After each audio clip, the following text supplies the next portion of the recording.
तो भाई लोग कैसे हो आप लोग। तो स्वैलो द स्टार के नेक्स्ट इन नॉवल के एपिसोड नंबर 370 में आपका स्वागत है।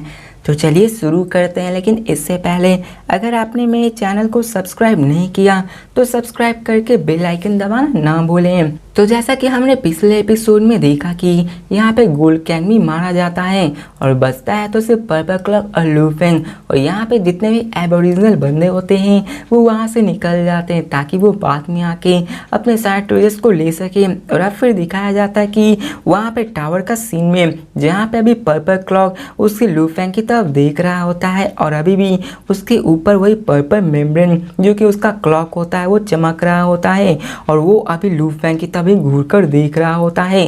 अब लू फेंग को भी दिखाया जाता है जो उसकी तरफ देखकर स्माइल करता है। अब यहाँ पे पर्पल क्लॉक लू फेंग की तरफ देखकर कहता है कि मैंने तुम्हें अंडर एस्टिमेट किया। तो लू फेंग भी कहता है कि मैंने भी तो नहीं सोचा था कि तुम इतना स्कीम कर रहे होगे। अब यहाँ दिखाया जाता है पर्पल क्लॉक को जो अपने मुट्ठी को कसते हुए कहता है कि ये सारे ट्रेस मेरे हैं, पर मैंने ये कभी नहीं सोचा था कि तुम यहाँ पे लास्ट में बच जाओगे।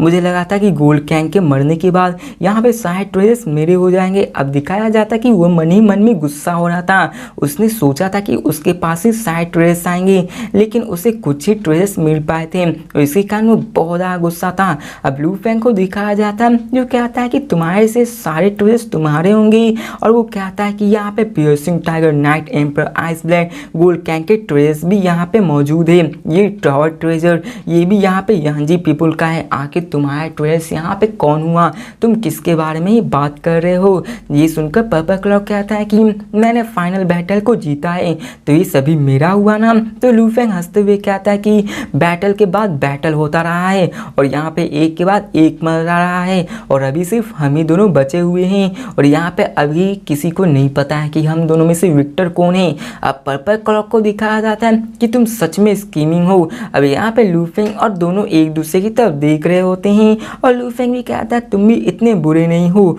और वो कहता है कि पहले तो तुमने अपने स्ट्रेंथ को हाइड किया था ताकि तुम मुझसे डील कर सको, यहाँ तक कि तुमने अपने 3% अनडाइंग बॉडी को भी यूज़ किया ताकि तुम अपने ट्रू पावर को छुपा कर रख सको, जिसके कारण गोल्ड कैंग को ऐसा लगा कि तुम उससे फाइट नहीं कर पाओगे, जिसके कारण गोल्ड कैंग ने अपने अनडाइंग बॉडी को यूज़ करके night emperor, ice blade, piercing tiger, यहाँ तक कि तुमसे भी फाइट किया। यहाँ तक कि तुमने अपने लास्ट में यहाँ पे आके अपने सारे ट्रम्प कार्ड्स को दिखाए हैं और तुम कह रहे हो कि मैं स्कीम कर रहा हूँ, और वो फिर कहता है कि तुम सबसे ज़्यादा स्कीम कर रहे थे और अभी भी तुम यहाँ पे कर रहे हो।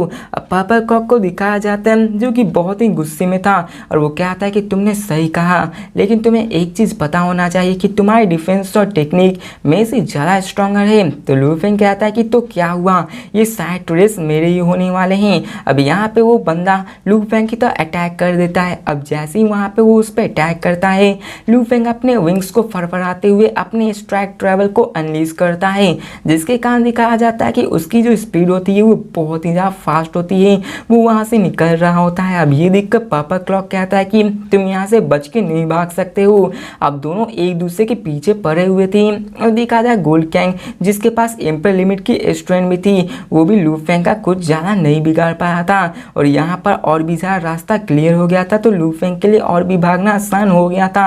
अब दिखाया जाता है कि वो वहाँ से निकल रहा होता। पर्पल क्लॉक भी गुस्से में कहता कि बैस्टर, मैं यहाँ पे तुम्हें मार कहीं रहूँगा। अब लू फेंग ने यहाँ पे कई सारे मोस्टली ट्रेजर्स को ले लिया होता है और वो भी पर्पल क्लॉक के ग्रेटेस्ट सीक्रेट जो कि एंशिएंट क्लॉक के बारे में होता है वो भी जान लिया होता है। अब ये दोनों पॉइंट के कारण पर्पल क्लॉक लू फेंग को मारना चाहता है, क्योंकि यहाँ पे इन दोनों के कारण उसके लिए आगे चलकर बहुत ही खतरा होने वाला था और वो कहता है कि मुझे यहाँ पे अपना सब चीज़ यूज़ करना होगा ताकि मैं इसको मार सकूँ। एक स्ट्रॉन्ग ट्रम्प कार्ड ही उसकी हिडन एबिलिटी है, मुझे यहाँ पे इसको मारना ही होगा, जितनी जल्दी हो सके इसको मारना होगा। जिसके बाद दिखाया जाता है पर्पल क्लॉक लू फेंग का पीछा करना शुरू कर देते हैं। अब लू फेंग को दिखाया जाता है जो कि कोर एरिया से बाहर उड़कर जाने की कोशिश कर रहा होता है लिविंग क्वार्टर से, और वो वहाँ पे एंट्रेंस जो कि टावर के बाहर का होता है वहाँ पे चला आता है और दिखाया जाता है कि लू फेंग फाइनली वहाँ पे बहुत बड़े ग्राउंड में आ जाता है और कहता है मैं बाहर आ गया हूँ। और लू कहता है कि मैं यहाँ पे बहुत देर से खरीदा जा रहा था और लू फेंग स्माइल करते हुए कहता है कि टावर के अंदर रह के मुझे अपने फुल पोटेंशियल को अनलीश करने का मौका ही नहीं मिला। वहाँ पे बहुत ही ठका देने वाला था। जिसके बाद दिखाया जाता है कि यहाँ पे गोल्डन हॉर्न बीस्ट वो बाहर आने लगता है और यहाँ पे लू फेंग इस्तेमाल करता है और एंट्री होती गोल्डन हॉर्न बीस्ट की, जहाँ पे लू फेंग अपने ह्यूमन बॉडी को एक्सचेंज करके इंटरनल वर्ल्ड रख लेता है और वहाँ पे एक बहुत बड़ा बीस्ट अपीयर हो जाता है और दिखाया जाता है कि बीस्ट का साइज 100 किलोमीटर लंबा हो गया था, जो कि बहुत ही पावरफुल लग रहा था और उसकी नाक से बहुत ही गर्म सांसें निकल रही थी। और लू फेंग को दिखाया जाता है जो कहता है कि मैंने किंग आर्मर को लेने के बाद यहाँ पे किसी से भी फाइट नहीं की है।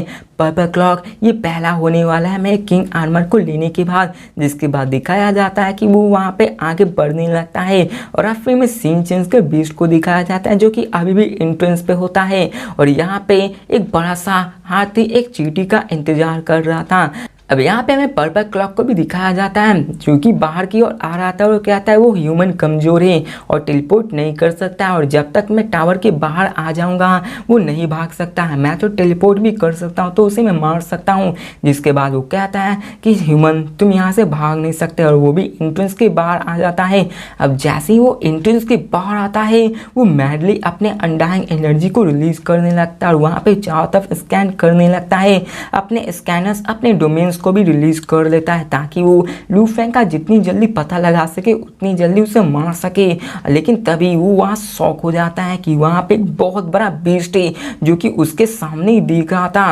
अब देखा जाए तो यहाँ पे वो एक चींटी के बराबर ही था जो कि बहुत ज़्यादा था। अब उस बीस्ट को देखकर पर्पल क्लॉक क्यूरियोसिटी से कहता है कि ये इतना बड़ा बीस्ट आखिर ये आया कहाँ से, क्या ये डेमन क्लैन से या फिर स्पेस बीस्ट। अब दिखाया जाता है बीस्ट को जो कि वहाँ पे आराम से इंतजार कर रहा होता है कि बेटे तुम कब यहाँ पे आओगे और मैं तुम पे कब अटैक करूँगा। अब जैसे ही वहाँ पे पर्पल क्लॉक अपीयर होता है लू फेंग अपने गोल्डन हॉर्न बीस्ट से जरा भी हेजिटेट नहीं करता है, अपने राइट क्लॉ से उस पर अटैक कर देता है। राइट क्लॉ में उसकी बहुत ज़्यादा पावरफुल मौजूद थी, उसमें ही ज़्यादातर उसने अपने पावर को अनलीश किया हुआ था और दिखाया जाता है कि वो अपने एक स्लैश से उस पर अटैक कर देता है। अब वहाँ का पूरा स्पेस भी क्रम्बल होने लगता है और पर्पल क्लॉक भी बहुत दूर यहाँ फेंका जाता है। अब दिखाया जाता है कि यहाँ पे वो उससे बहुत डैमेज हो जाता है और पर्पल क्लॉक कैसे भी करके खुद को संभालता है लेकिन बीस्ट फिर से पर्पल क्लॉक की ओर बढ़ने लगता है। अब यहाँ पे पर्पल क्लॉक शॉक हो जाता है कि ये तो बीस्ट बहुत ज़्यादा टेरिफाइंग है,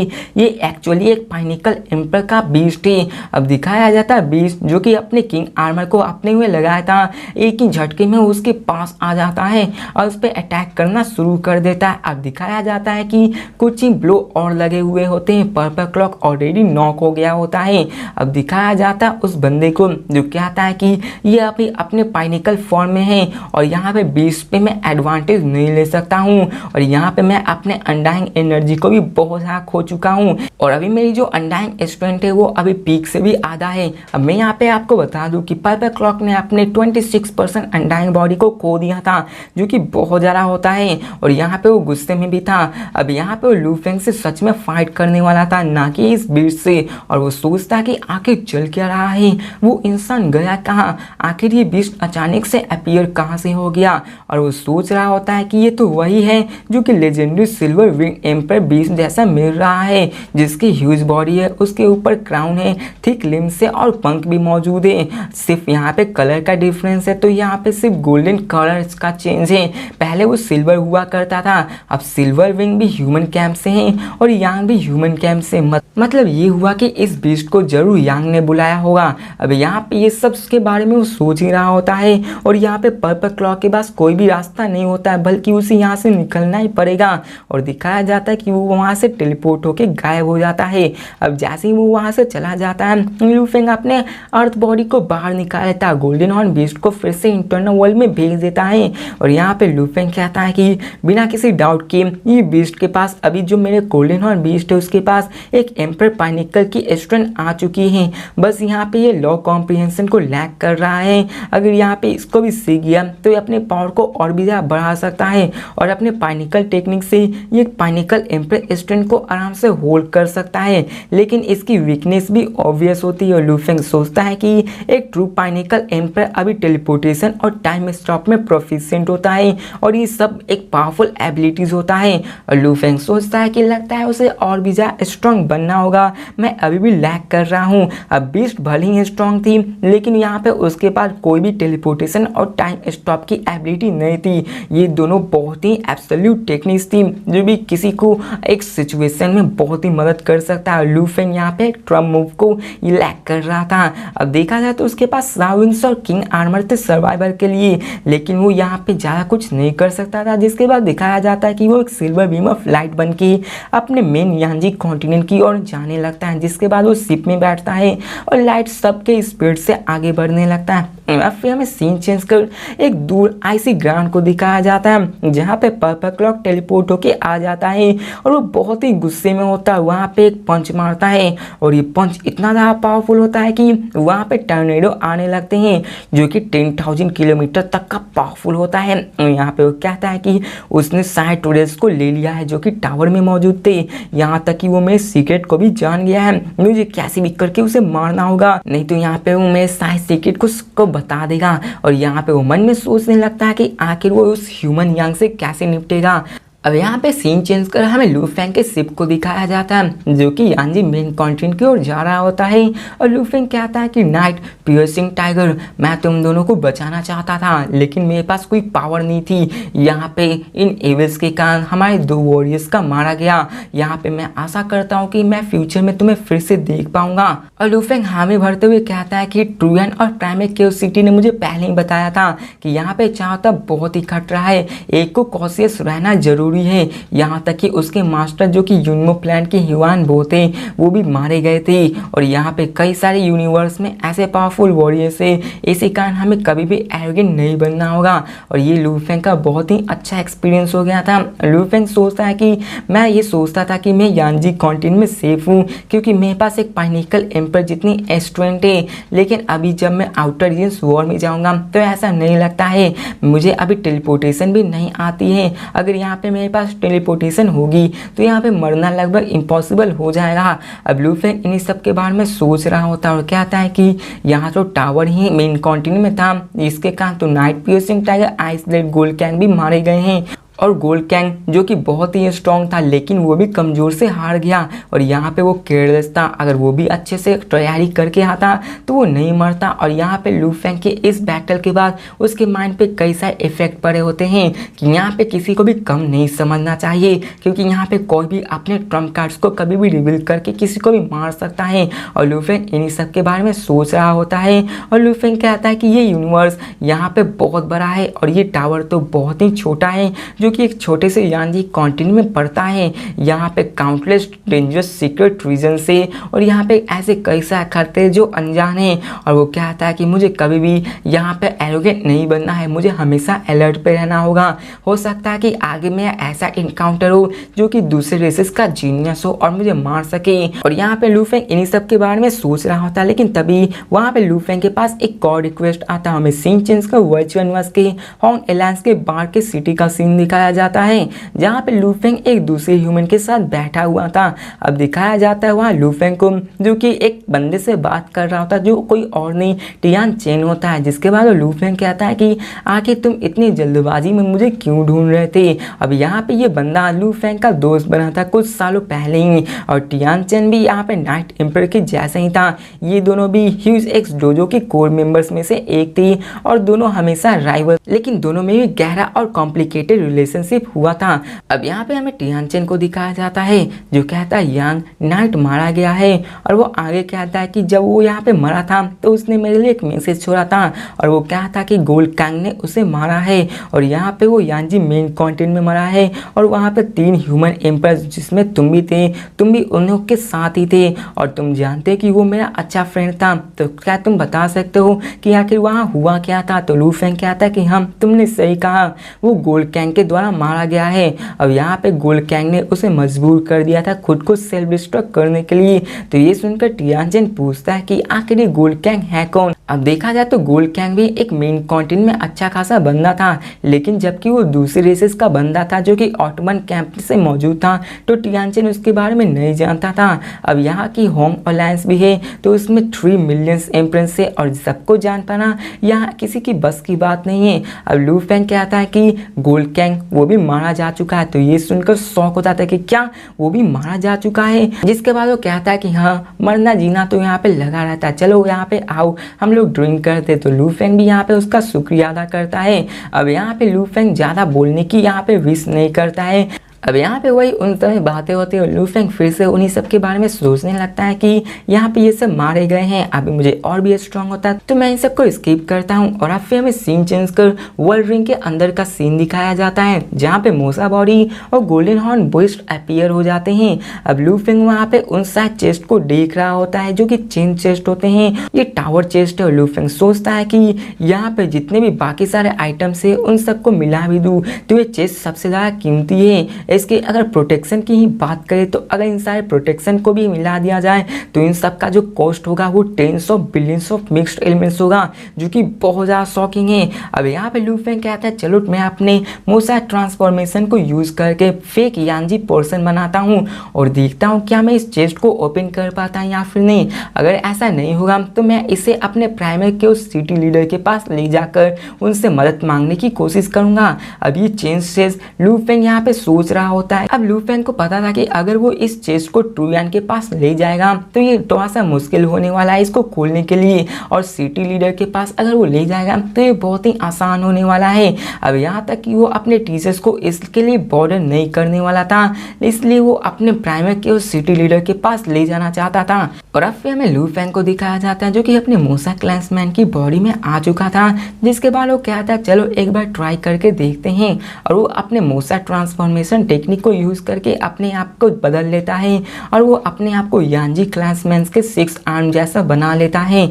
और वहाँ पे हमें बताया जाता है कि वहाँ पे कई सारे कॉर्प्सेस मौजूद थे उस टावर में, कई तो सेक्टर लॉर्ड्स के पार्निकल बोन्स में मौजूद थे और कई सारे तो यूनिमो प्लांट के मास्टर के डिस्पर्स के जैसे भी थे जो कि परफेक्टली फाइन थे। और वहाँ पे लू फेंग इन सब के बारे में सोच रहा होता है। लू फेंग ने पहले उन सब के बारे में प्लान बना लिया था कि अगर ऐसा ना हुआ तो वो उसके जेनेटिक को यूज करके अपने लिए यांजी क्लैंसमैन का क्लोन बना लेगा।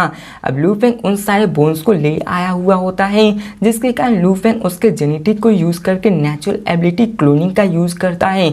और मोसा क्लैंसमैन को दिखाया जाता है जो कि उसके एनर्जी को लेते ही कीचिका का रूप ले लेता है। अब यहाँ पे देखा जाए तो यांजी क्लैंसमैन में वो कीचिका को ही देखा होता है जो कि जिंदा होता है, कई सारे तो मरे हुए थे, बाकी सभी मरे हुए थे, जिसके कारण वो गारंटी नहीं लेना चाहता था कि आखिर ये डेड वॉरियर्स से यूज होगा या फिर नहीं, इसलिए वो जिंदा जिसे उसने देखा था कीचिका को वही को यूज कर रहा था। और अब फिर में लू फेंग को दिखाया जाता है जो अपने टलिस्मान को निकालता है और उसमें अपने स्पिरिट इम्प्रिंट को लगा लेता है। अब यहाँ देखा जाए तो तीनों बॉडी की अलग अलग सेम इम्प्रिंट होती थी और इसके कारण वो आसानी से उस टलिस्मान का मास्टर बन जाता है। और लू फेंग को दिखाया जाता है जो कहता है कि चलो सब चीज़ रेडी है, यहाँ पे जेनेटिक एनर्जी टलिस्मान मेरे पास जितनी भी चीज़ थी मैंने उन सबको तैयार कर लिया है, तो चलो मैं देखता हूँ कि क्या ये वर्क करता है या फिर नहीं। और लू फेंग उस चेस्ट की ओर आगे बढ़ता है। अब दिखाया जाता है कि वहाँ पे 12 चेन्स मौजूद थे जो कि उस पूरे के पूरे चेस्ट को ही बंद किए हुए थे और उस चेस्ट से भी कई सारे मिस्ट्रियस इनकार्विंग्स निकल रहे होते हैं। और लू फेंग एक लंबी सांसें भरता है और अपने राइट हैंड को आगे बढ़ाता है और दिखाया जाता है कि वो अपने राइट हैंड से उसको रब करता है, जैसा कि आपने अलादीन का चिराग में तो उसको देखा ही होगा, जैसे कि अलादीन उस लैंप को रब करता है वैसे ही लू फेंग ऐसे ही करता है।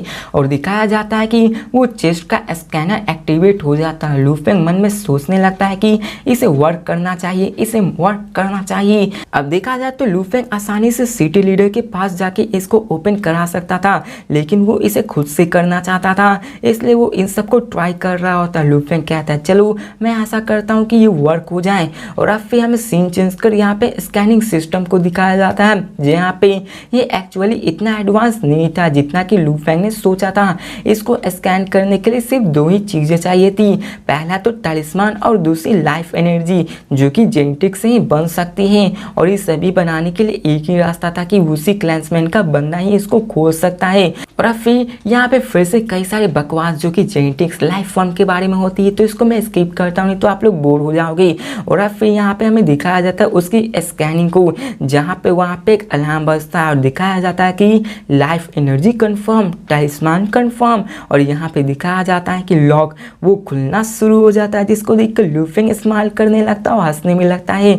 अब दिखाया जाता है कि उसके 3 वर्ल्ड रूम में से वो 4 शेष निकलते हैं और वहाँ पे उन सबको खोलना शुरू कर देता है। लुफेंग कहता है कि चलो मैं पहले वाले को देखता हूँ कि आखिर इसमें क्या है, और लुफेंग उस रिंग को चेक करना शुरू कर देता है और अपने वर्ल्ड एनर्जी को पहले वाले रिंग के अंदर भेजता है। और हमें उसी वर्ल्ड विथिन के अंदर का सीन दिखाया जाता है, जहाँ पे मेटल्स के माउंटेन्स बने हुए थे और काउंटलेस वैल्यूएबल लिक्विड रिवर्स बने हुए थे, और वहाँ पे कई सारे ई ग्रेड के शिप थे और वहाँ पे कई सारे लोकस्ट भी थे।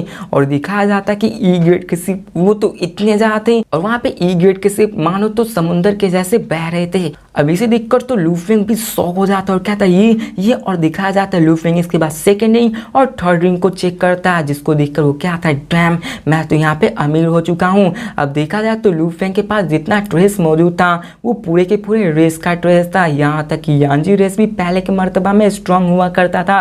और लुफेंग के पास अभी यांजी रेस का बहुत ही बड़ा ह्यूज पोर्शन मौजूद था, और किसी को पता होना चाहिए कि ये सारी चीज़ों को नाइट ने जमा किया होता है और नाइट ने इन सब को रखा होता है ताकि इन सबको सर्वाइव करके आगे बढ़ाया जा सके।